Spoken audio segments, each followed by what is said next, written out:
She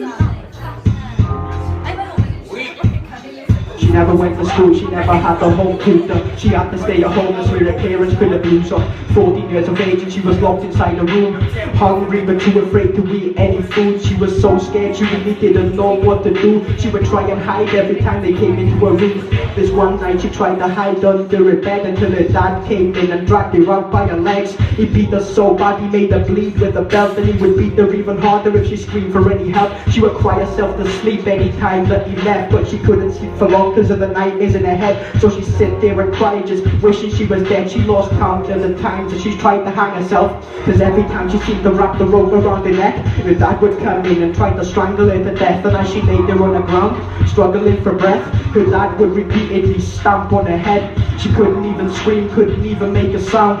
Not because she couldn't, she just wasn't allowed. Because if she did, her dad would start to throw her around. She sits there in the night and she prays to the clouds. She says, please God help me find a way out. But it's too late, the devil's already inside the house. She's just a little girl, or could you take a child's life away? I hope you feel guilty, because that girl took her life today. One night she heard her dad walking up the stairs. He opened up the door, stood there and just stared. Walked over slowly, grabbed the girl by her hair, but she tried fighting back and pushed him into a chair. As she went for the door, her dad grabbed her by the throat, looked her in the eyes, and then he threw her to the floor. He punched her in the face until he broke her jaw, and as she lay there in pain, he turned around and closed the door. He threw her on the bed and tied her up with some tape, looked at her and said, you deserve to get raped. And as she lay there helpless, struggling to get away, her dad climbed on top and put a pillow on her face. She was bleeding so much, the blood was soaking through the pillow, facing so much pain so she couldn't scream no. There was literally not a single thing she could have done, and the whole thing was being listened to by her mum.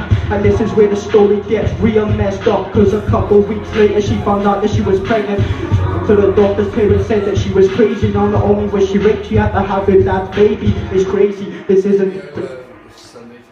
You can tell that your heart cries. Yeah. Oh, I'm not so hold on.